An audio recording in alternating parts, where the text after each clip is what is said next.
Original ছাত্র যিনি, তিনি মিশরে আছেন, খুচরের কাছ থেকে ইমাম মালিকের মুয়াত্তা পড়েছেন। পরিশ্রম করতে হয়, ওস্তাদের দ্বারে দ্বারে ঘুরতে হয়। আমরা তো সবাই ওস্তাদ এখন। ইয়ালআনু আখিরহুম আউওয়ালাহুম, পরবর্তী যারা ওস্তাদদের গালিগালাজ করা, সিনিয়রদেরকে কটাক্ষ করা এখন ব্যবসায় রূপান্তরিত হয়েছে। বেয়াদব কথাগুলা, উদ্ভট ফালতু পোলাপান, তাদের কোনো জাত ধর্ম নেই, বাপে খেদানো মায়ে তাড়ানো কিছু। কিসের ইসলামের খেদমত করতে? বেয়াদবের কোনদিন এলেম হয় না, এলেম থাকেও না। আদব। সম্মানিত উপস্থিতি, ইমাম বুখারী নিজে উল্লেখ করেছেন, আমি 217 হিজরিতে মিশরে গিয়ে আমি ইমাম মালিকের ডাইরেক্ট ছাত্র আব্দুল্লাহ বিন ইউসুফ আত-তিননিসির কাছে ইমাম মুয়াত্তা ইমাম মালিক পড়ে এসেছে, যেহেতু ইমাম মালিককে ইমাম বুখারী পাননি। সম্মানিত উপস্থিতি, ইমাম মালিক স্বয়ং সনদে রয়েছেন। আমি দৃষ্টি আকর্ষণ যেহেতু আলেমদের করছি, বিশেষভাবে বায়তুল মুকাররমের সম্মানিত খতিব সাহেবকে দৃষ্টি আকর্ষণ করছি, বিশ্বের আলেমুল আমাদের দৃষ্টি আকর্ষণ করছি, যিনি দাবি করেছেন তিনি মুজাম্মা ফিকহি, যেটা আছে ফিকহ কমপ্লেক্স সৌদি আরবে, তার সদস্য সাইদ সাহেব। তিনি জামিয়াতুল ইমাম, আমি যে ইউনিভার্সিটিতে পড়েছি সেই ইউনিভার্সিটিতে 40 বছর আগে তিনি পড়ে এসেছেন বলে দাবি করেছেন, এবং আরবিতে একটা বক্তব্য দিয়েছেন হারামাইনের শায়েখদের দৃষ্টি আকর্ষণ করে যে কেন 20 টাকাতে যায় 10 টাকাত করা হলো, আপনারা 10-20 টাকাটা আবার নিয়ে যান। আপনাদের দৃষ্টি আকর্ষণ করছি, আমি খুব ভদ্রভাবে করছি, আমার কাছে কড়া ভাষাও আছে, কিন্তু আমি সে পর্যন্ত যাব না আজকে। সম্মানিত উপস্থিতি, মা কানা ইয়াজিদু ফি রমাদানা ওয়ালা ফি গায়রিহি আলা 11 রাকাত, একাতে 11 রাকাতের বেশি না। সাল্লা আরবাআন, 4 রাকাত পড়েছেন। ফালা তাসআল আন হুসনিহিন্না ওয়া তুলিহিন্না, এত সুন্দর করে, এত চমৎকার করে, এত সুদীর্ঘভাবে তিনি সালাত আদায় করতেন। ফালা তাসআল, এই ব্যাপারে আর তোমরা জিজ্ঞাসা করো না, এত সুন্দর ছিল। ভারতে বলে থাকেন পুছিয়ে মত, কিতনা খুবসুরত, এত সুন্দর, এত ভালো, যে পুছিয়ে মত, এ ব্যাপারে জিজ্ঞাসা করো না। আবার বাংলা ভাষায় বলেন আবার জিগায়, কথাটা খুবই প্রচলিত। এটা আবার জিজ্ঞাসা করতে হয় নাকি? তুমি জিজ্ঞাসাই করো না। আর এখন কি আল্লাহ নবী 4 রাকাত একসাথে পড়েছেন না 2 রাকাত করে 4 রাকাত? এখানে হানাফি মাযহাবের দ্বিমত রয়েছে, খতিব সাহেবের দৃষ্টি আকর্ষণ করছি। 2 রাকাত 4 রাকাত, এটা হানাফি মাযহাবের বিখ্যাত বলেছে 4 রাকাত একসাথে। আহলুল হাদিসেরও একটা গ্রুপের এই মত আছে। আয-যাহির সাহেব তুফাতুল আহওয়াদি বলছেন, আয-যাহির হাদিসের দ্বারা প্রকাশ্যে বোঝা যাচ্ছে যে 4 রাকাত একসাথে পড়েছেন, কিন্তু সালাতুল লাইলে মাসনা মাসনা, মূল কথা হলো ব্যাখ্যার শের যেটা দাঁড়িয়েছে 2 রাকাত করে 4 রাকাত। সম্মানিত উপস্থিতি, এই হলো সহিহুল বুখারীর তাহাজ্জুদের অধ্যায়ের হাদিস। এই হাদিসই ঠিক আরেকজন ওস্তাদের কাছ থেকে বর্ণনা করেছেন ইমাম বুখারী কিতাবুস সালাতের তারাবির অধ্যায়। অনেকে অনেক কথা বলেন, শুধুমাত্র মুস্তামলির যে বর্ণনা রয়েছে, ইমাম বুখারীর 17-18টা কপি রয়েছে, লিখিত কপি ছিল ছাত্রদের। 90,000 লোক তার কাছে থেকে সহিহ বুখারীর সনদ নিয়েছেন বলা হয়ে থাকে। সেটা আমি ভাগে ভাগে বলবো না, আজকে লম্বা আলোচনায় যেতে হবে, যেহেতু আমার টার্গেট ওলামা, কাজে আমি কিছু কঠিন হবে আপনাদের জন্য। কিন্তু 18টার মতো কপি পাওয়া গিয়েছিল। 18টা কপির একটি হলো মুস্তামলি, আবুজার, ফেরাবরি ইত্যাদি ইত্যাদি কয়েকজন কুশমাইহানি। মুস্তামলির রাওয়ায়াতের মধ্যে শুধুমাত্র কিতাবুস সালাতের তারাবি এই শব্দের উল্লেখ আছে, বাকি নুসখা কপিগুলোতে ছিল না। কাজে হানাফি ভাইরা যদি, আমি আক্রমণ ওইভাবে করবো না যে ওনারা তুলে দিয়েছেন বাদ দিয়েছেন, না, 18টা কপির অধিকাংশ কপিতে এই শব্দটা নাই। 1-2টা কপিতে পাওয়া গেছে, তবে যেটা অতিরিক্ত পাওয়া গেছে ওইটার আলোকেই সহিহুল বুখারীকে পরে এই কপিটা পূর্ণাঙ্গ করা হয়েছে, ইউনিয়নের কপি ওটা। সম্মানিত উপস্থিতি, কাজে ওইভাবে আক্রমণ করার চেয়ে মূল বিষয়টা জানা ভালো। অন্যান্য কপিতে নাই, ওই নামটা নাই, হাদিসগুলো আছে, হেডলাইন নাই। 1টা থেকে 2টা কপিতে মাত্র ছিল। এটা হাফেজ ইবনে হাজার সহ অন্যান্য শায়খরা বর্ণনা করেছেন, আমাদের ভাইয়েরা বন্ধুরা ওটা খেয়াল করেননি, কাজেই আক্রমণটা বেশি করে ফেলেছেন। আর যারা ওটা উল্লেখ করেন নাই তারা যদি বলেন যে আমরা মুস্তামলির কপি থেকে নিয়েই নেই, অন্য কপি থেকে নিয়েছি, তাহলে আক্রমণ করার কিছু নাই। সম্মানিত উপস্থিতি, ইমাম বুখারী রাহিমাহুল্লাহ কিতাবুল হজকে আগে এনেছেন, সাওম সিয়ামের অধ্যায় পড়ে এনেছেন, তারপরে সেখানে গিয়ে তিনি তারাবির আলোচনা করেছেন। আর আমার মুহাদ্দিস ভাইরা ওটা পড়েনি নেই ঠিক মতো, হয়তোবা তারা চিন্তা করেছেন অন্যান্য সুনানের কিতাবের মতো আগে সালাত আসবে, তারপরে যাকাত আসবে, তারপর তো সিয়াম আসার কথা, তারপরে হজ আসবে। কিন্তু ইমাম বুখারী যে হজের আলোচনা আগে করে সিয়াম পরে নিয়ে এসেছেন, ওটা ওনারা খেয়াল করেন নাই। কাজে ওনারা ধরেই নিয়েছেন যে কিতাব তারাবির সালাত নিয়ে ইমাম বুখারী কোনো আলোচনাই করেননি, আসলে খেয়াল করেননি। কেননা ফিকহের হাসিয়া তাদের জন্য যথেষ্ট। ইল কাল মাকাল নিয়ে পড়ে আছেন, হাদিসে কি এসে সেটা পরের বিষয়। আমার মাযহাব কি বলছে ওইটা হলো আগের বিষয়। হাদিসে থাকলে আছে, না থাকলে না আছে, জানি না। সারা গেল আমি আমার মাসআলা, আমি আমার মাযহাব নিয়েই বিতর্ক করার চেষ্টা করতে থাকবো। সম্মানিত উপস্থিতি, এই হলো ইসমাইল। ওখানে যেখানে তারাবির অধ্যায় ওনার ওস্তাদ হলেন ইসমাইল, অন্য লাইস, আবার ওখানে মিশরি সনদি লাইস, উনিও মিশরি, ইমাম মালিকের ছাত্র। সম্মানিত উপস্থিতি, আমি সনদের কিলকাল মাকাল নিয়ে আপনাদের এখানে সময় নষ্ট করতে চাই না। এইটা হলো মূল হাদিস। নবী সাল্লাল্লাহু আলাইহি সাল্লাম 3 দিন কিংবা 2 দিন, যতটুকু প্রমাণিত হচ্ছে হাদিসের বিভিন্ন বিবরণ দ্বারা, তাতে আমরা 3 দিন নিতে পারি। 7 দিন থাকতে 1 দিন, 5 দিন থাকতে 1 দিন, 3 দিন থাকতে 1 দিন, তাহলে 23 হলো, 25 হলো, 27 হলো। লোকজন ভরে গেছে। নবী সাল্লাল্লাহু আলাইহি সাল্লাম আর বেরোচ্ছে না। 2 দিন ব্যাপী এত লোক বাড়তেছে আর বাড়তেছে। আল্লাহর নবীর সাথে তারা তাহাজ্জুদ পড়বেন বা আল্লাহর নবীর সাথে তারা কিয়ামুল লাইল করবেন, এজন্য লোক বেড়ে যাচ্ছে।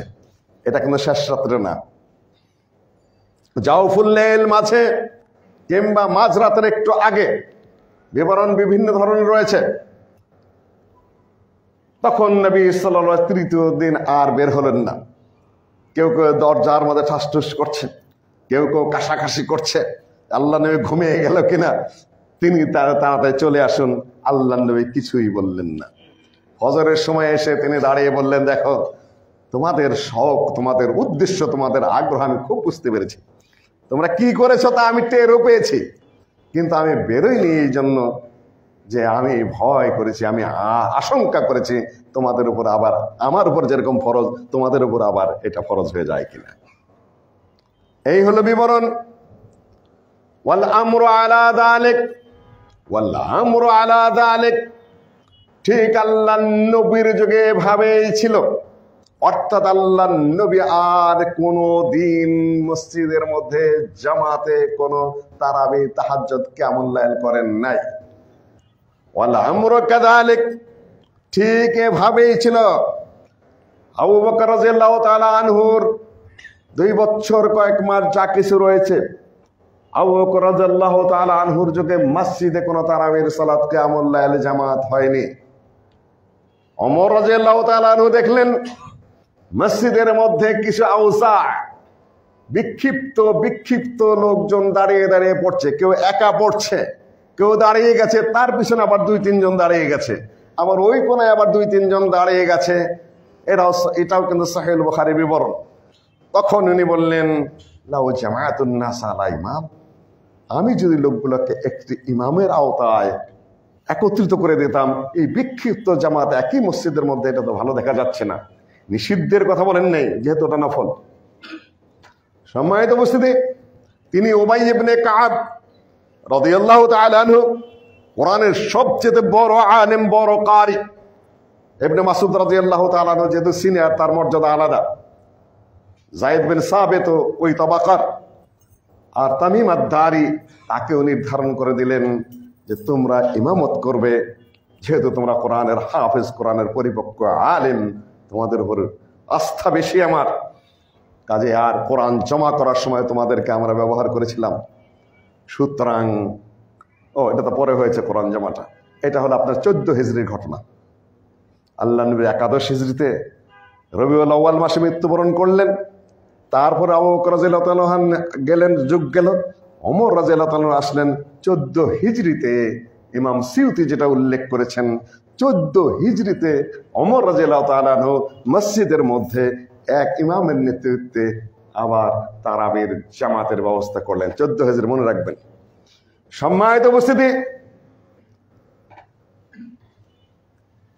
সাইব ইবনে ইয়াজিদ রাদিয়াল্লাহু তাআলা আনহু সাহাবী, তিনি বলছেন যে আমরা 11 রাকাত পড়তাম উবাই ইবনে কাবের পিছনে।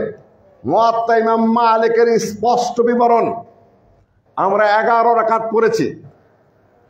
ওমর রাদিয়াল্লাহু তাআলা আনহুর যুগে উবাই ইবনে কাবের পিছনে আমরা 11 রাকাত কানা ইয়াকুমান, এই ধরনের বিবরণ রয়েছে। উবাই ইবনে কাব এবং তামিম আদ-দারি দুইজন মানুষকে নিয়ে রাত্রে দাঁড়াতেন, ইমামতি করতেন আলা 11 রাকা, 11 রাকাত ওমর রাদিয়াল্লাহু তাআলা আনহুর যুগে। হ্যাঁ, অন্যান্য কিছু বিবরণ রয়েছে 20 রাকাতের, তবে এই বিবরণটা এত শুদ্ধ, এত সহি, এত নির্ভুল। আর সাহাবীর বিবরণ, ইয়াজিদ ইবনে রুমান থেকে যে বর্ণনা, উনি তাহাবী, উনি তাবেঈ, উনি এই জামাত অনুষ্ঠিত হওয়ার সময় ছিলেন কি না ছিলেন এখন আমার সন্দেহ আছে। সম্ভবত সনদ কাটা আছে, আমি যতটুকু আমার ব্রেনে আসছে। রেজালের কিতাবগুলো আমি কিছু চিটাং রয়েছে, কিছু এখানে ইতিমধ্যে আমি দেখে উঠতে পারিনি। কাজেই সাহাবীর বিবরণ যে 11 রাকাত, তাহাবীর বিবরণে ইয়াজিদ বিন রুমান, আমি যতটুকু আগের ঘাটাঘাটি অনুযায়ী উনি ওই সময় ছিলেন না, তার বিবরণ 20 রাকাত। এখন আল্লাহর নবীর থেকে শুরু করি আমি। আপনারা দাবি তুলেছেন যে 1400 বছর যাবৎ পর্যন্ত হারামে 20 রাকাত পড়া হচ্ছে, কেন সেটা 10 রাকাত করা হলো? শুধুমাত্র করোনার কারণে সালাতের রাকাতের সংখ্যা কম করা হয়েছিল। এখন তো করোনা নাই, ওজর চলে গেছে, তাহলে তো আবার 20 রাকাত হওয়া দরকার, কেন সেটা করছেন না? ওনারা নানান ভাবে সেটা নিয়ে কালারিং করছেন, কথাবার্তা বলছেন। তারপরে আবার আরেক ধাপে গিয়ে বলছেন যে সৌদির দূতাবাসের মাধ্যমে বাংলাদেশের দাবি পাঠিয়ে দেওয়া হোক সৌদি আরবে, যাতে তারা পুনরায় সেই 20 রাকাতের দিকে ফেরত যান।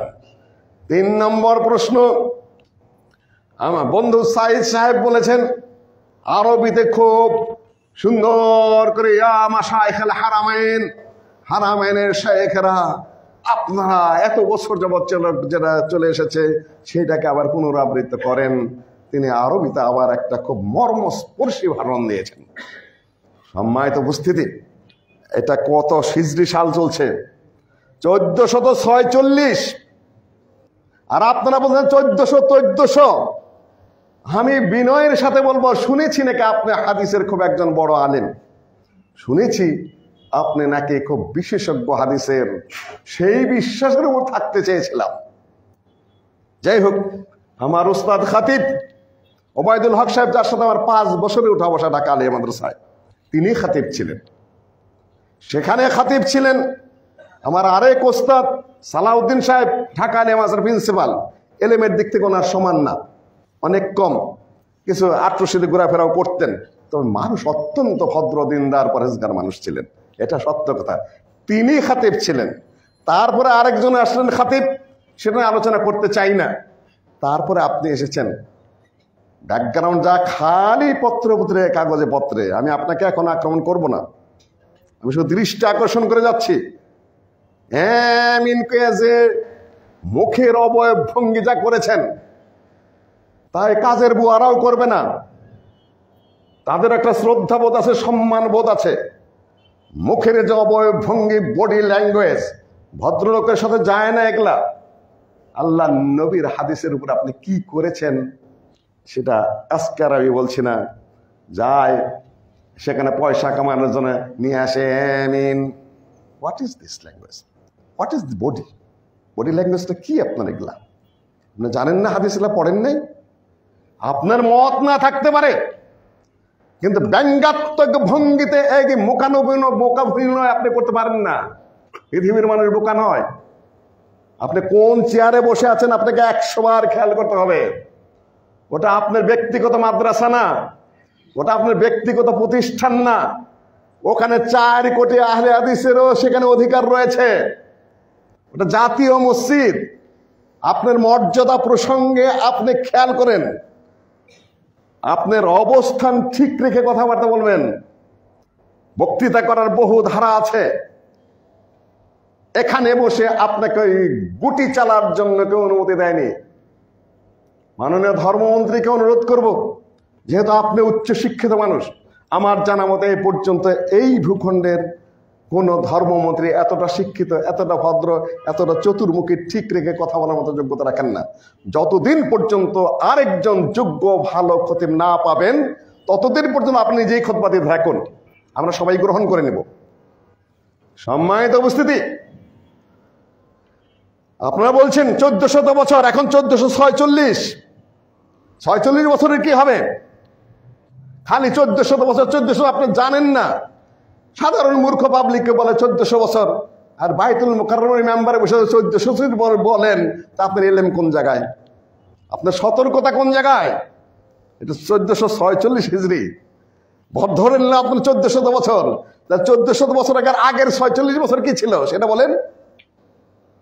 1400 বছর যাবত যদি আমি মেনেও নেই 20 রাকাত, আগের 46 বছর সেখানে কত 8 রাকাত ছিল? তাহলে আমরা কোনটা করব? হানাফি মাযহাবের কোন আলেম এ পর্যন্ত বলেননি যে আল্লাহ নবীর তারাবির সালাত 8 রাকাত বা 3 রাকাত, 11 রাকাত বা 10 রাকাত এবং 1 রাকাত 11 রাকাতের বেশি ছিল। আপনাদের দৃষ্টি আকর্ষণ করছে আলেমদের সহিহুল বুখারীর ব্যাখ্যা। হানাফি মাযহাবের বড় আলেম, আপনারা দেওবন্দি ধারার দাবি করেন, আপনি ফয়জুল বারী খুলে দেখুন, বদর মিরাঠি তার লেকচারগুলোতে সংকলন করেছেন, সেখানে তিনি স্পষ্টভাবে বলে দিয়েছেন জাহাবেতের তাই তারাবি, তাই তাহাজ্জুদ, তাই কিয়ামুল লাইল, আমার কাছে তো কোনো পার্থক্য মনে হচ্ছে না। 1 নম্বর কথা বলছি, তার লেখা আল আরফুস সাদি, আপনাদের উস্তাদ যিনি, আমরাও উস্তাদ হিসেবে মানি বহু ক্ষেত্রে, বহু সুন্দর সুন্দর কথা লিখেছেন তার সহিহুল বুখারীর ব্যাখ্যায়। এবং লা মানাসা মিন তাসলিমে আন্না তারাবিহু কানা 8 রাকাত, কোন অবস্থাতেই আমাদের না মেনে উপায় নেই যে আল্লাহ নবীর তারাবির সালাত 8 রাকাতেই ছিল। দেওবন্দের প্রধান মুহাদ্দিসদের মধ্যে একজন যিনি, তিনি আল্লামা আনোয়ার শাহ কাশ্মীরি, আপনি খুলে দেখুন, খতিব সাহেব আপনি খুলে দেখুন, সাইদ সাহেব আপনি খুলে দেখুন। সম্মানিত উপস্থিতি, আপনারা খুলে দেখুন আল্লামা বদরুদ্দিন আইনি হানাফির যে সরা রয়েছে সহিহুল বুখারীর তাহাজ্জুদের অধ্যায়ে এবং তারাবির অধ্যায়ে এই সকল ব্যাপারে কি লিখেছেন। এমনকি হেদায়ে খুলে দেখুন, ওয়ায়ুস্তাহাব্ব, মুস্তাহাব বলা হয়েছে তারাবির সালাতকে। তারপরে আরো খুলে দেখুন, তিনিও বলেছেন কামাল ইবনুল হুমাম মুজতাহিদ পর্যায়ের আলেম হেদায়ের সরার মধ্যে, যে 8 রাকাতই তারাবি, বাকি যা তাহলে অতিরিক্ত নফল সংযুক্ত করা হয়েছে। আপনি তো হানাফি মাযহাবের কিতাবও পড়েননি ঠিক মতো, সহিহুল বুখারীর ব্যাখ্যা গ্রন্থ আপনি খুলেননি, এমনকি বাদলুল মাজহুদ সাহারানপুরীর সেটাও আপনি একটু ভালো করে খুলে দেখুন। আপনি বদরুদ্দিন আইনি তো উমদাতুল কারী খোলেননি, আপনি আল আরফুস সাদি খোলেননি, আপনি হেদায়াও ঠিক মতো পড়েননি, হেদায়ের সরাও আপনি পড়েননি। আপনি পৃথিবীর বিখ্যাত মুহাদ্দিস বলে আপনার লোকজন দৈনিক মোবাইলে ছড়িয়ে বেড়াচ্ছে, এলেমের কোনো গন্ধ তো আমি দেখতে পাচ্ছি না। তবে আপনার মাদখালদার ব্যাপারে কিছু কথা বলছেন, আমি খোঁজ নিচ্ছি, খালি বলছেন আরব বিশ্বে পাঠ্য, সৌদি আরব পাঠ্য, মিশরে পাঠ্য। আমি খোঁজ নিচ্ছি সৌদি আরবে, আমি মিশরে খোঁজ নিচ্ছি, আপনার কেতাব আমার কাছে চলে আসতেছে। আপনি কি লিখেছেন আমি দেখবো, অবশ্যই দেখবো।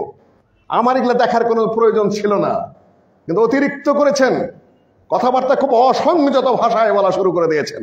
কোরআনের আয়াত আমি দেখি না আপনার বক্তব্যে, আপনার বক্তব্যে একটা হাদিস বলতে দেখি না।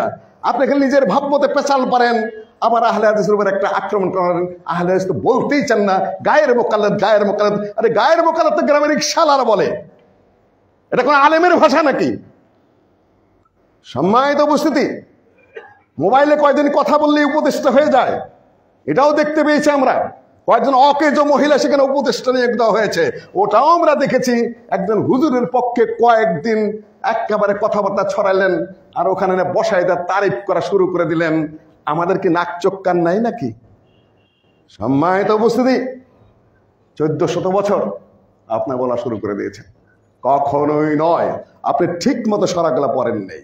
যেমন 8 রাকাতের কথা আছে, আল্লাহ নবীর যুগে কোনো হানাফি, কোন হানাফি মুহাক্কিক আলেম বলেননি যে আল্লাহ নবীর যুগে 8 রাকাতের বেশি তারাবি ছিল। সৌদি আরবে 20 রাকাতে এক ইমাম পড়তেন না, 2 ইমাম 10-10, 20 পড়তেন, যাতে বিদেশ থেকে যারা আসবে তারা আরেকটা জামাত ধরতে পারে। এখন তারা যদি ফিরত যেয়ে থাকেন 10 রাকাতে, তাহলে সেটা অরিজিনাল জায়গায় ফিরত গেছেন, ওইটা হলো জায়েজের ফতোয়া, আর এটা হলো অরিজিনাল ফতোয়া। আপনাদের দৃষ্টি আকর্ষণ করছে খতিব সাহেব, সাইদ সাহেব, আপনি তো বলছেন কথাগুলো, আপনি ফতোয়া কি আসলে শেখ বিন বাজ রাহিমাহুল্লাহ মুফতির ফতোয়া খুলে দেখুন, আপনি খুঁজে দেখুন আল্লামা ওসামিনের ফতোয়া কি, আপনি খুঁজে দেখুন আল্লামা তুয়াইজিরির ফতোয়া কি। প্রত্যেকেই ফতোয়া দিয়েছেন 8 রাকাত, 3 রাকাত, 10 রাকাত, 1 রাকাত। সৌদি আরবের কোন ফতোয়ার মধ্যে 20 রাকাতের কথা নেই। আপনি তো বলতেছেন সৌদি আরবের আলেমদের দৃষ্টি আকর্ষণ করেন, সৌদি আরবের আলেম আপনি চিনেন? আপনি বসেছিলেন তাদের কাছে কোনোদিন? একটা ভুয়া কথা ছড়িয়ে দেওয়া হয়েছে, শেখ আব্দুল ফাত্তাহ আবু গদ্দার সাথে আপনাদের দেখা হয়েছে। আমরা সৌদি আরবের ছাত্র, শেখ আব্দুল ফাত্তাহ আবু গদ্দার নাম আমরা জানি না? সুনানে নাসাই তিনি ভূমিকা লিখেছেন। তারপরে আর রফাত তাকমিল ভারতের আলেমের, সেটার তিনি টিকা লিখেছেন। তিনি আরো বহু কিতাবের টিকা লিখেছেন। আপনি কি বাঙ্গালকে হাইকোর্ট দেখেন নাকি? তখন তিনি ঘরে পড়া রুগী, আপনি যখন সৌদি আরবে ছিলেন। তার কাছে কোনো ফায়দা নেওয়ার কোনো সম্ভাবনা আমি দেখি না। তারপরেও যদি আপনি দাবি করেন, আপনি ডকুমেন্ট শো করেন যে তার কাছে আপনি পড়তে পেরেছেন এবং তিনি সুস্থ ছিলেন এবং আপনার সাথে কথা বলার মতো অবস্থান তার ছিল, ছাপসা কথা ছড়িয়ে দিয়েছেন, সেটা নিয়েও আমার কোনো আপত্তি নেই, সেটা আপনারটা আপনি বুঝবেন আল্লাহর সাথে। কিন্তু কথা সংযত ভাষায় বলার অভ্যাস করেন, এত আদব আখলাক ছাড়া কথাবার্তা বলতে হয় না।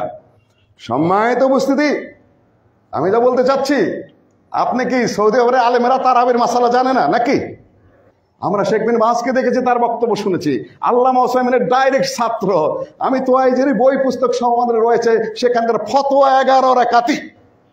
কিন্তু যেহেতু হারামাইনে তুর্কিরা প্রচলনটা ঘটিয়েছিল, কিংবা তারও আগে কোনো কোনো যুগে 20 রাকাত পড়া হয়েছে, এটা সত্য কথা, এটা প্রমাণিত হয়। আপনি পড়বেন কি না করবেন আপনার বিষয়, কিন্তু আপনি কি করে বলেন যে ওইটাই প্রতিষ্ঠিত করতে হবে? প্রতিষ্ঠিত করলে আল্লাহ নবী যেটা ইখতিয়ার করেছেন, আল্লামা আনোয়ার শাহ কাশ্মীরি বলেছেন যে আল্লাহ নবী যেটা করেছেন সেটা 8 রাকাতি। হানাফি মাযহাবের মুহাক্কিক আলেমগণ একমত, ইমাম মালিক 8 রাকাত গ্রহণ করেছেন। তিনি মদিনার মানুষ, মদিনা অবস্থান করেছেন। ইমাম মালিক কোনদিন জামাতে সালাত আদায় করেননি। তাই বলে আবার শেখ আব্দুর রাজ্জাক ভাই যেটা বলতে চাচ্ছেন ওটা ওইভাবে না, যে বিক্ষিপ্ত ভাবে যার খুশি যত রাকাত পড়বে পড়বে, ওটা না। আল্লাহ নবী যেহেতু জামাতের সাথে তারাবির সালাত পড়িয়েছেন, যেহেতু ওমর রাদিয়াল্লাহু তাআলা জামাত কায়েম করেছেন, যেহেতু ইবনে মাজাহ হাদিস রয়েছে সনদ সহিহ, কোন ব্যক্তি যদি ইমামের সাথে সালাত আদায় করে তাহলে সারা রাতের ইবাদত হিসাবে সেটা গণ্য হবে। আর হাফেজ যে তেলাওয়াত করেছেন এটা উবাই ইবনে কাব হাফেজ, তামিম আদ-দারি, ওইরকমই হাফেজদের তেলাওয়াত সুন্দর হয়, তারা ধারাবাহিক পড়তে পারেন। আমাদের শোনাও হয়, পড়াও হয়, একাধিক একাগ্রভাবে আমাদের সালাত সুন্দরভাবে হয়। কিন্তু ওমর রাদিয়াল্লাহু তাআলা আনহু নিজে আবার জামাতে শামিল হননি, নিজে পড়তেন ঘরে শেষ রাত্রিতে। সকল প্রকারের দিকই রয়েছে, আপনি একটা আল্লাহ নবী যেটা করেছেন সেইটাকে বাধ্যই আপনারা গুরুত্বপূর্ণ মনে করেছেন, আর পরবর্তী যেগুলা হয়েছে ওগুলাকে প্রতিষ্ঠার জন্য আপনারা কারো উঠে পড়ে লেগেছেন। আমি বলছি না যে আপনাদের কথার কোনো সূত্র নাই, আমি সেটা বলছি না। একতরফা একঘেয়ে কথা আহলে হাদিসরা বলে না, ওটা আপনাকে বুঝে নিতে হবে। আকুলি কওলি আস্তাগফিরুল্লাহ আজমাইন।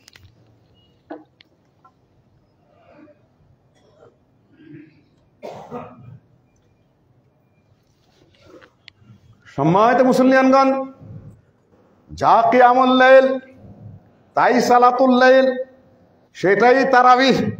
এটা হানাফি মাযহাবের অনেক মুহাক্কিক আলেমরা বলেছেন, তার মধ্যে আনোয়ার শাহ কাশ্মীরি অন্যতম। আহলে হাদিসরা তো আছেনই, এখন আবার কোথাও কোথাও আগ রাতের 8 রাকাত পরে শেষ রাতে আবার কিয়ামুল লাইল। ভাই, কাজটা সঠিক নয়। প্রচলন ছিল সৌদি আরবে, তারা একটা আর একটু অধিকতর শুদ্ধ পথে ফিরে এসেছেন। আমরা বলবো এটাই ঠিক রাখেন, এটাই আল্লাহর নবীর কাজ। পরবর্তীগুলোকে আমরা বেদাত বেদাত বলে, যেহেতু তাবেঈদের যুগে পাওয়া যায় স্পষ্ট সনদে, কাজে বেদাত বেদাত বলে ওরকম কঠিন কথা উচ্চারণ করা আমার জন্য কঠিন রয়েছে, আমি বলছি না। তারা সালাতুল লাইলি মাসনা মাসনা, রাত্রের সালাত 2 রেকাত করে, ওগুলা যেটা আল্লামা কামাল ইবনুল হামাম হানাফি তিনি যেটা বলেছেন, ওইটা যদিও আনোয়ার শাহ কাশ্মীর রাহিমাহুল্লাহ বলেছেন যে উনি ছাড়া এই কথা আর কেউ বলেননি ইতিপূর্বে, আমি মনে করি উনি যেটা বলেছেন সেটাই সঠিক বলেছেন। 8 রেকাতে হলে তার আমি 2 রেকাত করে নফল হিসাবে তারা পরবর্তী যুক্ত করা হয়েছে। কেউ করতে চাইলে সেটা তার ব্যক্তিগত ব্যাপার। 2 বার পড়ার কোনো অবকাশ নাই। আপনি 4 রেকাত আগ্রাতে পড়েন, 4 রেকাত শেষটাতে পড়েন। আবার এই যে ফতোয়াগুলো আপনি পড়েন নাই ঠিক মতো, হানাফি মাযহাবের বিশাল একটা অংশের মাসআলা হলো এই যে মসজিদে পড়ার চেয়ে ঘরে পড়া উত্তম। আপনি মাসআলাগুলো জেনে নেন ভালো করে, খতিব সাহেব, সাইদ ভাই আপনি জেনে নেন ভালো করে মাসআলাগুলা, ভালো করে কিতাবগুলো খুলে একটু পড়ে নেন। গায়ের জোরে প্রচলন এইটা দিয়ে তো এটা গণভোটের ব্যাপার, এটা তো এলেমের ব্যাপার নয়। গণভোটে বললেন, প্রচার চালালেন, পয়সা দিলেন, বিড়ি দিলেন, তামুক দিলেন, হই হুল্লোড় লাগাই দিলেন, ভোটের বাক্স না হলে চুরি করে গায়ের জোরে আপনি নেতা হয়ে গেলেন। এটা কি এলেমের জায়গা? তো এটা তো গায়ের জোরের কথা না। আপনি এখানে গায়ের জোর চালাইতে চাইতেছেন, এটা গায়ের জোরের ব্যাপার নয়, এটা এলেমের ব্যাপার, এটা পড়াশোনার ব্যাপার, এটা ধীরে স্থির হয়ে বোঝার ব্যাপার।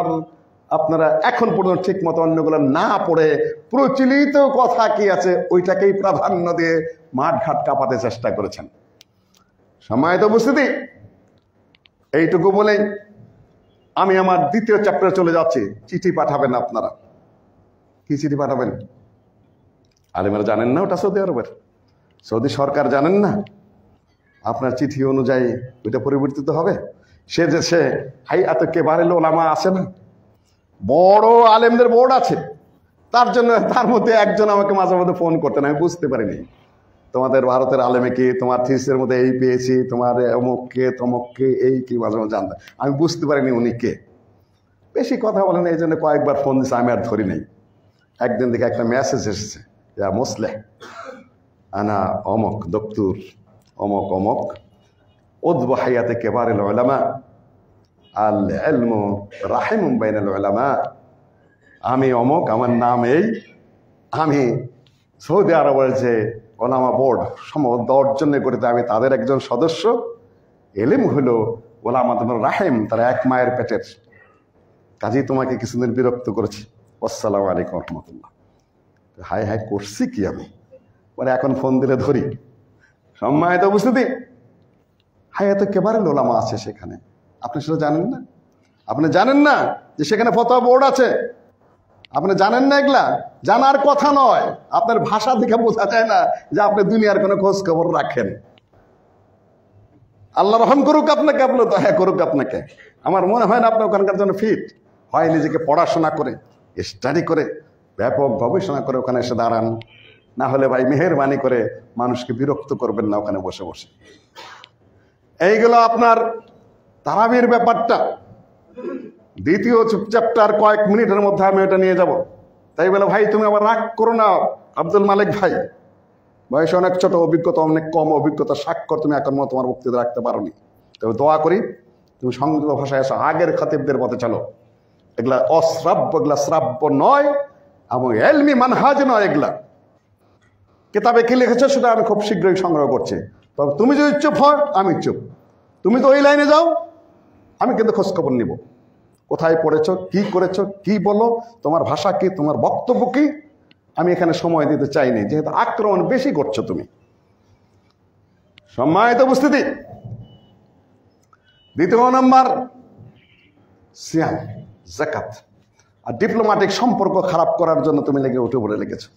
বাংলাদেশের সৌদি আরবের একটা সম্পর্ক রয়েছে, ধর্মীয় সম্পর্ক, অর্থনৈতিক সম্পর্ক। তুমি এই নিয়ে যদি বোকা পাবলিক খেপিয়ে দাও, তারপরে কি হবে? তারপর কি হবে? বুদ্ধি তো কোনো না কোনো দিক থেকে থাকতে হবে, তাই না? সম্মানিত উপস্থিতি, যাকাত আল্লাহ ওয়াহদাহু লা শারীকা লাহু বলেছেন ওয়াকিমুস সালাহ ওয়া আতুজ যাকাহ, সালাত কায়েম করো, যাকাত দাও। ইন্না কাসীরাম মিনাল আহবার ওয়ার রুহবান লা ইয়াকুলুনা আমওয়ালান নাস বিল বাতিল ওয়া ইয়াসুদ্দুনা আন সাবিলিল্লাহ। অধিকাংশ আহবার এবং রুহবান ধর্মযাজকরা লা ইয়াকুলুনা আমওয়ালান নাস বিল বাতিল, বাতিল তরিকায় তারা মানুষের মাল খায়। ওয়া ইয়াসুদ্দুনা আন সাবিলিল্লাহ, আল্লাহর পথ থেকে তারা মানুষকে দূরে রাখে। এর আগে আরেকটা জিনিস ইশারা করে দিয়ে যায়, সেই তুর্কি আমলে আল্লাহর নবীর কবর উঁচা করে বাধাই করা হয়েছে। একটা বেদাতি কাজ করে রাখা হয়েছে। আল্লাহর নবী বলেছেন কবর উঁচা হবে না, উঁচা কবর সব ভেঙে দাও। আল্লাহ তাদা কবরান মুশরিফান ইল্লা সাওয়াইতা, শুনেন আবু দাউদ সহিহ মুসলিমের হাদিস। কিন্তু তুর্কিরা উঁচা করেছে। এখন যদি সৌদি সরকার ওটা ভেঙে দেয়, জায়েজ হবে না না জায়েজ হবে? একটা ফরজ কাজ সম্পাদক, শুধু তারাবি তো একটা নফল মুস্তাহাব। হানাফি মাযহাবে ইস্তাহাব মুস্তাহাব বলা হয়েছে কোন কিতাবে, কোন কিতাবে সুন্নাহ বলা হয়েছে। ফিকহুল আকবর ইমাম আবু হানিফা হেদায়ালা বলেছে মুস্তাহাব, তার অন্য জায়গায় সুন্নাহ মুআক্কাদা। এক ফতোয়া আছে এখানে, আসলেও তাই এক ফতোয়া দেওয়ার কোনো উপায়ই নেই।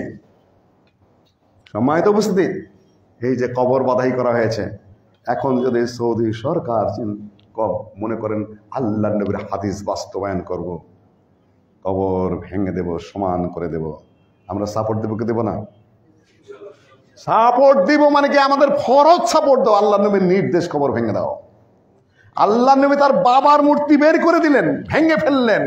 ইব্রাহিম আলাইহিস সালামের মূর্তি, ইসমাইলের মূর্তি আমাদের পিতা। আল্লাহ নবী কোনো ওগুলা না কোনো চিন্তা করেছেন নাকি? যা হারাম, যা ভেঙে চুরমার করে দেন। অন্যান্য কবরগুলা যেরকম ভেঙেছেন, ওটাও ভেঙে চুরমার করে দিতে হবে। ভেঙে দেওয়ার পরে এনারাই আবার কান্নাকাটি শুরু করবে। হ্যাঁ, আগের মতো করে আবার ওনারাই কান্নাকাটি শুরু করবেন। কেন? সুন্নতের ইত্তেবা তো না, ওটা হলো যা প্রচলন আছে তার পিছিয়ে চলা। মুসা আলাইহিস সালাম যাচ্ছেন, নবী সাল্লাল্লাহু আলাইহি সাল্লাম যাচ্ছেন মক্কা বিজয়ের পরে তায়েফের দিকে। সেখানে গিয়ে ওই দেখলেন যে দাতু আনওয়াত, গাছের সাথে সুতা বাঁধে, অস্ত্র ঝোলায়, তলোয়ার ঝোলায়, ইত্যাদি ইত্যাদি। যেরকম বাইজিদ বিস্তামের এই মিথ্যা কবরের ওখানে ঝুলায় গাছের সাথে। নতুন মুসলমান হয়েছে, বাহিনীর সাথে অংশগ্রহণ করেছে।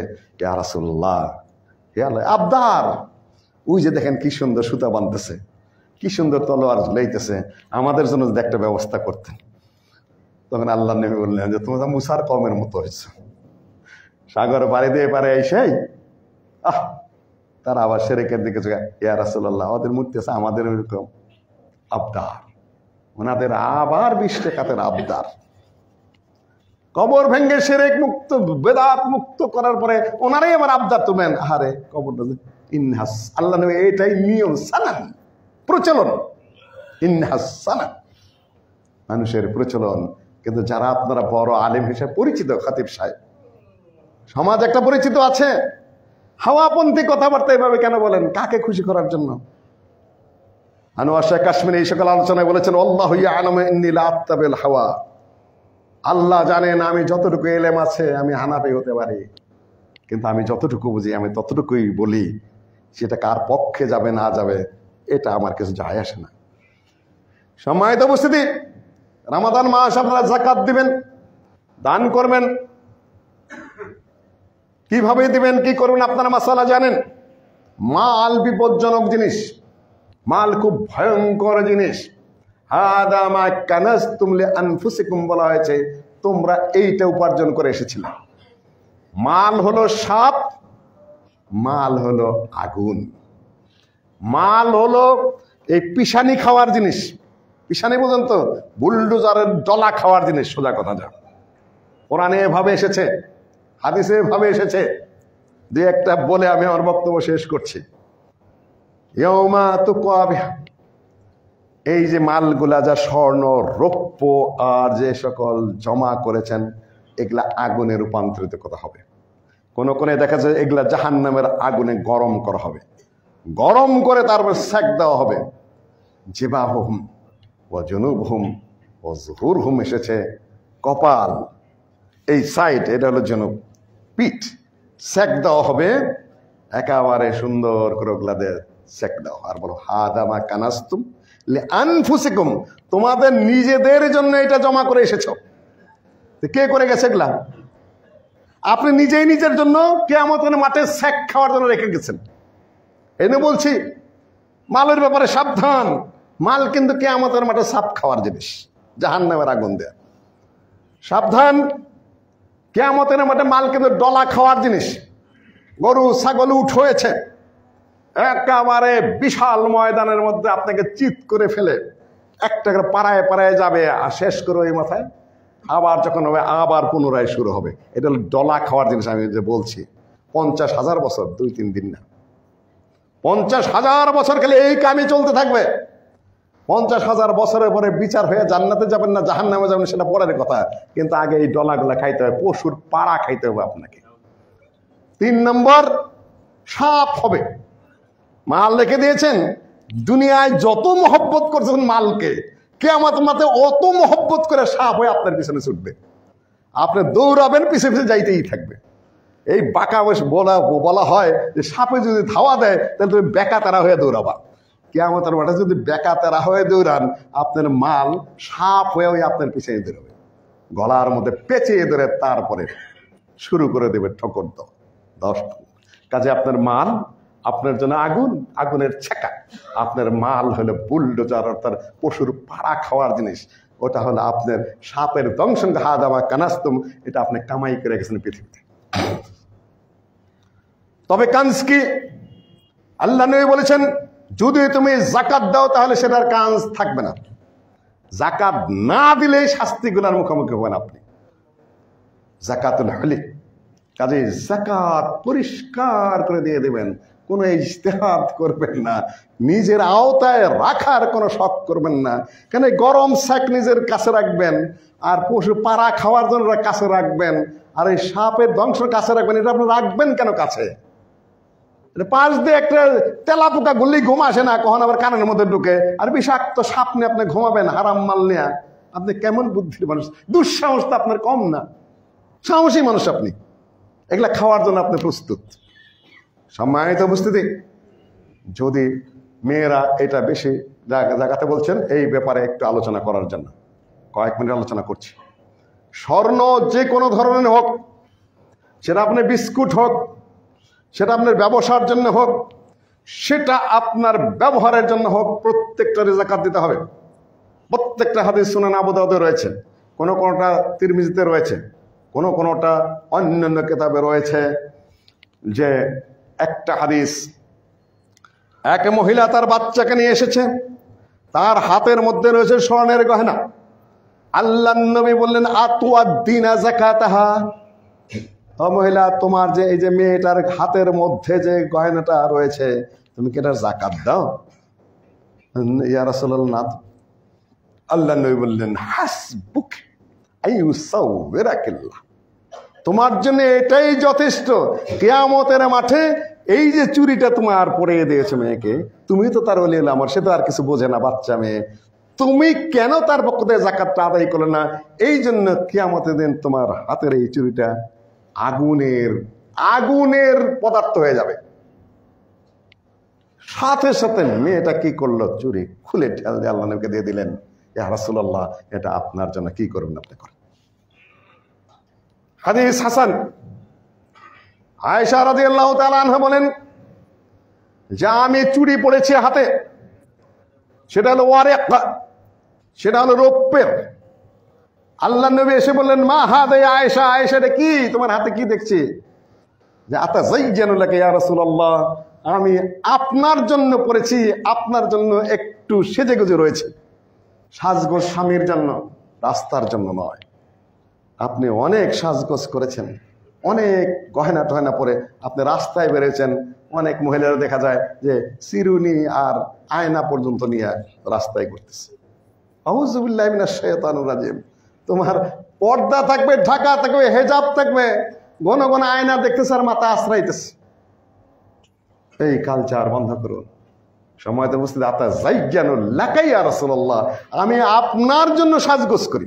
অনেক মহিলা স্বামীর জন্য সাজগোজ করেন না, এটা আপনার ভুল, এটা আপনার অন্যায়। আপনার মানে আপনার স্বামীকে গুরুত্ব দিচ্ছেন না। অবহেলা করছেন, আপনি নিজেই সংসারে ভাঙন ধরাচ্ছেন। যেভাবে পছন্দ করে আপনি সেই পোশাক পরবেন, যে খাওয়া পছন্দ করে উনি যদি জোগায় দিতে পারে চেষ্টা করবেন সেটা সামনে দিতে, সংসারে শান্তি থাকবে। এটা ছোট ছোট জিনিস মনে করেন, কিন্তু এটা মনের মধ্যে কঠিন কঠিন আঘাত করে। এটা পুরুষের কর্তব্য। যেভাবে আপনার চাল চলন ঘরের মধ্যে ইবনে আব্বাস রাদিয়াল্লাহু তাআলা আনহু বলেছেন, আনা আতাযায়্যানু লিন-নিসা, আমি আমার স্ত্রীদের কাছে যে যে পোশাকে পছন্দ করে সেটা আমার যা আছে আমি আমার স্ত্রীর সামনে ওগলা পরে থাকি। সম্পর্কের উন্নতি। আল্লাহ নবী বলেন, আয়েশা মা হাদা, আয়েশা কি? আতাযায়্যানু লাকা, আমি আপনার জন্য সেজে গুজে রয়েছি। বলে আতুয়াদ্দিনা যাকাতা, যাকাত দাও কিনা? আবার আয়েশা সাজলা গুজলা ভালো কথা, কেন যাকাত? বলে যে না। তো বললেন যে এইটাই তোমার জাহান্নামে যাওয়ার জন্য যথেষ্ট হবে। 3, উম্মু সালামা রাদিয়াল্লাহু তাআলা আনহা, আল্লাহর নবীর স্ত্রী, তিনি বলেন যে আল্লাহর নবীকে জিজ্ঞাসা করলাম, আমার স্বর্ণের গয়না আছে। আল্লাহ নবীকে জিজ্ঞাসা করা, হাদা কানস, এটাকে এই কানস, এটা কি জমানো ধনের মধ্যে গণ্য হবে যে জন্য আল্লাহ শাস্তি দিবেন? আল্লাহ নবী বললেন যে যদি যাকাত দাও তাহলে এটা কানজের হুকুমে যাবে না, আর যাকাত না দিলে সেটা শাস্তির কারণ হবে। কোন কোন ভাইয়েরা বলেছেন, ইমাম তিরমিজি তার riwayat-এর কথা জয়ীফ বলেছেন, ইবনে হাজাম নানান কথা বলেছেন, বহুত আসার সেখানে রয়েছে ব্যবহৃত স্বর্ণে যাকাত লাগবে না। ভাই, কথা সঠিক নয়। মানুষকে সাপর কামড়ের মধ্যে ফেলবেন না, মানুষকে আগুনের সেকের মধ্যে ফেলবেন না, সন্দেহমূলক কথা বলে মানুষকে কিয়ামতের দিন বিপদে ফেলবেন না। আপনার যে রেওয়ায়াত, ওগুলা রেওয়ায়াত রয়েছে, কিন্তু বহু হাসান সনদে হাদিসগুলো বর্ণিত রয়েছে। আমর ইবনে হাজাম সনদে এটা না আপনারা কথা তুলেছেন, কথা তোলা উচিত নয়। ইমাম বুখারী যাকে গ্রহণ করেছেন, আইম্মে দ্বীন গ্রহণ করেছেন, আমর ইবনে হাজার গ্রহণ করেছেন, পৃথিবীর সকল মুহাদ্দিস আমর ইবনে হাজামের riwayat গ্রহণ করেছেন। শুধুমাত্র ইবনে হাজাম তাকে নিয়ে কথা বলেছেন। আমি হাদিসের ইলমে হাদিসে খুঁটি নিশানে ঢুকছি না। ইবনে হাজাম মিনাল মুতাশাদ্দিদিন মুতাআন্নিতিন, সাহাবীদের ব্যাপারে অতিরিক্ত কথাবার্তা তিনি একটু শক্ত হয়ে বলেন, যেটা মুহাদ্দিসিনগণ কখনো গ্রহণ করেন নাই। ইমাম বুখারী, আলী ইবনুল মাদিনী সহ সবাই আমর ইবনে শুআইব আন আবিহি আন জাদ্দি গ্রহণ করেছেন। হাদিস হাসান। শেখ বিন বাজের ফতোয়া এটা, আল্লামা উসাইমিনের ফতোয়া এটা, হানাফি মাযহাবের ফতোয়া এটাই। এখানে আবার আমরা একমত, যাকাতুল হুলি যে ধরনের হবে আপনারা যাকাত দিবেন 2.5%। টাকায় যা হয় সেটা 2.5%। আর কাইটা দিতে চান দিতে পারেন, কোনো সমস্যা নেই, কিন্তু কাইটা দেওয়াটাই সমস্যা আছে আপনার, বহু ধরনের ঝামেলায় পড়বেন। শতকরা 2.5 টাকা হারে যদি নিসাবে পৌঁছে, সাধারণ আমাদের দেশের হিসাব অনুযায়ী 52 তোলা রূপা, না হলে 7.5 ভরি স্বর্ণ, এই হিসাবে যখন আপনার টাকা পৌঁছে যাবে, আপনি ওই টাকার উপরেও যাকাত দিতে হবে। 7.5 ভরি আছে তাহলে সেটার হিসাব দিবেন, হিসাব অনুযায়ী যা হয় শতকরা 8% দিয়ে দিবেন। 52 তোলা রৌপ্য আছে, সেটা টাকার দামে কত হয় সেটা হিসাব করে তার শতকরা 2.5 টাকা যাকাত দিয়ে দেবেন। এখন বলে খালি রূপাতেও হয় না, খালি স্বর্ণতেও হয় না, দুইটা মিলিয়ে দিতে হবে। এখানে কিছু আছে, ওখানে কিছু আছে, সব মিলা যদি নিসাবে ওঠে তাহলে আপনি ওটা করে দেবেন। আপনার ব্যাংকে কিছু আছে, পকেটে কিছু আছে, সব মিলে একত্র করে যদি 7.5 ভরি স্বর্ণের দামে ওঠে দিয়ে দিবেন, 52 তোলা রূপার দামে ওঠে আপনি দিয়ে দিবেন, সব মিলা যাবে। ইউদাম্ম, একটা একসাথে মিলিয়ে পুরা করে দিবেন। সম্মানিত উপস্থিতি, এটা হলো নিয়ম। এখন আপনি রূপার হিসাবে দিবেন, রূপার হিসাবে 70 থেকে 80 হাজার, আর স্বর্ণের হিসাবে কমপক্ষে 8 লাখ। খুব নিম্নমানের সনাতন পুরাতন স্বর্ণ যদি ধরেন তাও তো 1 লাখের কম না, 1.5 লাখ। এখন 8 লাখের কম তো হয় না। এখন করবেন কোনটা? আপনি চেষ্টা করবেন, শেখ বিন বাজ ফতোয়া, যেটা সৌদি আরবের লাজনা ফতোয়া, যেটা গরিবের জন্য উপকার বেশি হয় আপনি সেই পথটা ধরবেন। কিন্তু অন্য স্বর্ণের দেওয়া জায়েজ আছে, বলুন যে এত আকাশ পচাশ তফাৎ বহু কিছুর মধ্যে রয়েছে। এটা কি শরীয়ত হইল? কোথায় 8 লাখ আর কোথায় 80 হাজার? এটাই বিধান আপনার। সারা পৃথিবীতে একদিন ঈদের সালাত পড়বেন, নানান যুক্তি তুলে ধরবেন না। আপনাকে যুক্তি দিতে বলা হয় নাই, আপনি বিধান পালন করতে বলা হয়েছে। আপনাকে সমাধান করতে কে বলেছে এগুলা? যা বলা হয়েছে আপনি যেটা করেন সেটা করেন। আনফাউলিল ফুকারা, এটা আপনি খেয়াল রাখেন। দরিদ্রের জন্য কোনটা বেশি উপকারী? রূপার হিসাবে দিলে গরিবরা বেশি উপকৃত হবে, ধনীরা ওইটা দিতে চেষ্টা করবেন। আর গরিবেরা যারা আছেন তারা যদি স্বর্ণের হিসেবে অতটা নাই, ওই পর্যন্ত পৌঁছে নাই, দিলাম না, দিন না। আপনি আপনি আল্লাহর সাথে বুঝবেন আপনার অবস্থা কি। সবকিছুর হিসাব আমরা নিতে পারবো না। কাকে দিবেন এটা নেওয়া অত হিসাবের দরকার নাই, যিনি নিবেন তাকে খেয়াল করতে হবে। শরীয়ত ওইটাকে গুরুত্ব দিয়েছে, আমি নিচ্ছি কেন, আমার জন্য কি হালাল হবে? আপনি যে দিবেন, দিচ্ছেন, ও নিচ্ছে, আপনাকে অত গবেষণা করতে বলা হয় নাই। দিয়ে দেন, চোরের হাতে পড়ছে, কখনো অন্যের হাতে পড়ছে, এটা মেলা হাদিস। আপনি দিবেন, কিন্তু যিনি নিচ্ছেন তাকে সতর্ক থাকতে বলেছেন আল্লাহর নবী। আমি নিচ্ছি যে আমার কি হবে? মুখে যে হাড্ডি থাকবে না কিয়ামতের দিন। আপনি নেওয়ার ক্ষেত্রে সতর্ক থাকবেন, যিনি দিবেন তার চেয়ে বেশি সতর্ক থাকতে হবে যিনি নিবেন তাকে। অত খুঁটিনাটি বুঝা সমাজ চলা যাবে না।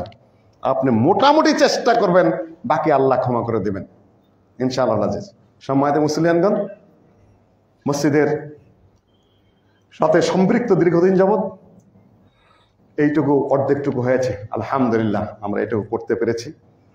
এইটুকু ভেঙে দ্রুত গতিতে এটার সাথে সংযুক্ত করে কাজটা এগিয়ে নেওয়া দরকার। এটা নেওয়া ঢেলেমিলে চলছিল, সোজা কথা বলছি।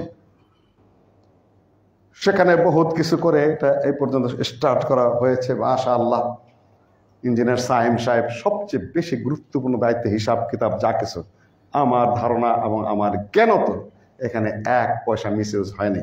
তবে ভুল কিছু হয়েছে সেটা আমি জানি। ইঞ্জিনিয়ার সাহেবরা কথা শুনতে চায় না, সত্য কথা, না হলে আমি এইটুকু ভুল হতে দিতাম না। যদিও বসেছিলাম রাত দিন, সম্মানিত উপস্থিতি, না হলে আমি এই ছোট জায়গাকে কত বেশি ভাবে কাজে লাগানো যায়। নজরুল ভাই এটা করেছেন, সম্পূর্ণ কাজে লাগিয়েছেন জায়গা। তখনকার ইঞ্জিনিয়ার বলেছি যেটা কতটুকু করবেন, কতটুকু প্রতি ইঞ্চি কাজে লাগিয়েছেন। আমরা ওইভাবে করতে পারিনি, কিন্তু আল্লাহর রহমতে হয়েছে, এটাই বড় কথা। দ্বিতীয়, এই পোর্শনটুকু খুব দ্রুত গতিতে কাজ ধরে, আমাদের আয়ু কতদিন আছে জানি না, সংশ্লিষ্ট আছি, খুব কষ্ট লাগে, এখন আমি কাজ ধরতে পারতেছি না, আমরা পারতেছি না। খুব দ্রুত ভেঙে চুরে এই সাইডটা একতলা পর্যন্ত করে যদি আল্লাহ হায়াত দেয়, তাহলে নিজের কাছে নিজে দায় মুক্ত মনে করব যে কাজটা স্টার্ট করে এই পর্যন্ত আমি জড়িত ছিলাম। আপাতত নিরাপদ অ্যাঙ্করিং পজিশনে চলে যাওয়ার জন্য খুব আমি উদ্গ্রীব রয়েছি। মানুষের হায়াতের কোনো বিশ্বাস নেই, মানুষ এক জায়গায় থাকতে পারে না, বহু জায়গায় চলে যেতে হয়। কখনো সম্মান অসম্মানের বিষয় সামনে চলে আসে, কত দাঁত কামড়ে কতটা কি করা যায়। কিন্তু ওইটুকু হওয়ার আগ পর্যন্ত নিজে স্বস্তি পাচ্ছি না। দ্রুত গতিতে যে ওইটুকু করে যেতে পারে, আপনার একটা পয়সার জন্য আটকা আছে এটা বলবো না, আপনাদেরকে চাইলেই দেন। কাম শুরু করলে লাখে লাখে দেন আপনারা। কেউ যদি বলে পয়সার অভাব হচ্ছে না, এই কথা সত্য নয়, এটা আপনাদের বিরুদ্ধে একটা মিথ্যা অভিযোগ মাত্র। কাম শুরু করলে আপনার লাখে লাখে দেন, সবাই দৌড়ে আসেন, ভাই কি লাগবে, রড লাগবে না, সিমেন্ট লাগবে না, টাইলস লাগবে, আপনি নিজেরাই বলা বলি শুরু করে দেন। কাজে এই কথা সঠিক নয়। যারা দেন তারা আলহামদুলিল্লাহ প্রস্তুত আছেন। কাজটা শুরু করে যেতে পারলে নিজের কাছে নিজে স্বস্তি মনে করতাম। আপনারা একটু মানসিকভাবে প্রস্তুত হন, কত তাড়াতাড়ি কাজটা ধরে আমরা একটু এগিয়ে নিতে পারি। সম্মানিত উপস্থিতি, এই মসজিদের সাথে সংশ্লিষ্ট মাদ্রাসা, অন্যান্য মাদ্রাসাগুলো আছে, আমারও আছে। আমি ওইভাবে বলতে পারি না কাজে আপনারা দেন না। কয়েক বছরে 3.5 লাখ টাকা দিচ্ছেন, ওটা তো আমি কাম করতে পারতেছি না। যাই হোক, সম্মানিত উপস্থিতি, মসজিদের সাথে সংশ্লিষ্ট মাদ্রাসা আছে, দূর দূরান্ত থেকে মুসাফিররা আসেন, ইগনোর করবেন না। তবে মুসাফির ভাইরা তোমার আবার মসজিদের ভিতরে ঢুকো না, ডিসিপ্লিন নষ্ট হয়। তারাও আসে, মুসাফির যারা, তাদেরকে দেওয়ার কথা আছে। গ্রামগঞ্জে তার পয়সা নাই, 2টা পয়সার জন্য আসে, অবজ্ঞা করবেন না, অবহেলা করবেন না, ধমক দেবেন না, তাদেরটা তাদেরকে দিয়ে দিবেন। আলহামদুলিল্লাহ, আরো গ্রামে গঞ্জে বহুত মাদ্রাসা প্রতিষ্ঠান আছে, চালাইতে পারে না। আসলে গ্রামে খুব কঠিন, ইমামের বেতন দিতে পারেন না, এই মসজিদের মাদ্রাসার শিক্ষকের বেতন দিতে পারে না। আমরা তো খালি বড় বড় গুলাতেই দিতে অভ্যস্ত, কিন্তু ওগুলা একটু খোঁজ খবর নিতে হবে। সম্মানিত উপস্থিতি, এই মসজিদের খাদিম, মুয়াজ্জিন, আরো সংশ্লিষ্ট যারা আছে, ইমাম সাহেবরা রয়েছেন, প্রতি বছরে আপনারা দেন। আমি শুধু খেয়াল করাই দিচ্ছি, আপনারা কম দেন না, আলহামদুলিল্লাহ, ওরা সন্তুষ্ট। আপনারই খেদমত করে 11 মাস 12 মাস খেদমত করে, রমজানের খেদমত করছে, আলহামদুলিল্লাহ। আপনারা দুহাত খুলে ওদেরকে দিবেন। হাফেজ সাহেবরা আছে এখানে, আমি চেষ্টা করেছি ভালো ভালো হাফেজ নিয়োগ দেওয়ার জন্য, কিন্তু আসলে হাফেজ পাই না। আমার বিরুদ্ধে অভিযোগ প্রচুর। আমি হাফেজ তো পাই না, ইন্টারভিউ দিতে দেখতে খালি শেষের 2 পারা মুখস্থ, 29 পারা 30 পারা, মাঝখান দিয়ে প্রথম দিকে ধরলে আর পড়তে পারে না, মাঝখান দিয়ে ধরলে পড়তে পারে না, এক সুরে সে আরেক সুরে মিলাইতে পারে না, মাসালা কইতে পারে না। না আমি হাফেজ। কি করবেন? আমার তো আপনারা রাগ করেন না, আমি আমাদের কেন কি করে করব? এর মধ্যে যার কণ্ঠটা একটু ভালো দেখি, যার তেলাওয়াতটা ভালো দেখি, যে পড়ে যেতে পারছে, ওকেই নিয়োগ দেওয়ার চেষ্টা করি। উপর আল্লাহ ভালো জানেন, আমি তাদের কাউকে চিনি না। একজন যে আগের থেকে আছে সে ভালো হাফেজ, সবাই গ্রহণযোগ্য, আরেকজন আমাদের চেঞ্জ করতে হয়। সম্মানিত উপস্থিতি, এটা অভিযোগ আপনারা করেন, কিন্তু আমার করার কি আছে? আপনারা যাদেরকে হাফেজ মনে করেন, তোমরা আবার কিছু মনে করো না, পূর্ণাঙ্গ হাফেজ না, নাম কা হাফেজ। আমি তাদের ছোট করছি না, খাটো করছি, তারা পড়াইতে পারে মাদ্রাসায়, কিন্তু তারাবির সালাত পড়ে যাবে, ওই যোগ্যতা শতকরা 80 থেকে 90-95 ভাগেরই নাই। আপনি একটা গোমর ফাঁস করে দিলাম আপনাদের কাছে, যাতে আপনাদের ভুলটা ভেঙে যায়। শতকরা 95 ভাগ যারা হাফেজের দাবি করেন, তাদের ইমামতি করার যোগ্যতা 30 পারা তাদের নাই। আর অধিকাংশেরই তেলাওয়াত অশুদ্ধ। আমি কারিও না, হাফেজও না, তেলাওয়াত অশুদ্ধ তেলাওয়াত, কানে বেজে পড়ে। আমার আপনাদের কাছে ভালো মনে হয়, কানে বেজে পড়ে একেবারে। কি করবো আমি সেখানে? আপনার তো মনে করেন যে হাফেজ বোধ হয় হাফেজি একটা দিয়ে দিলা, আপনার তো স্বাভাবিক মন্তব্যগুলা, কিন্তু আমরা তো ওই লাইনের মানুষ। আমরা খতিবকে কোন মানে খুতবা দিচ্ছে সেটা খেয়াল করতে পারি। আমরা নিজে দুর্বল হলেও ভুল ধরাতে ওস্তাদ আমরা, তাই না? ওইটা খুব ভালো পারি আমি। কাজেই কিছু মনে করবেন না আপনারা। ইফতারের ব্যবস্থা আপনারা প্রচুর করেন, আলহামদুলিল্লাহ, আল্লাহ আপনাদের ইফতার কবুল করুক। বহু মানুষ এখানে খাওয়া দাওয়া করে, খাবে। নজরুল ভাই বলছেন খাবে আল্লাহর বান্দারা, তোমরা কৃপণতা করবা কেন? এটাও তার নীতি, এটা ভালো কাজ।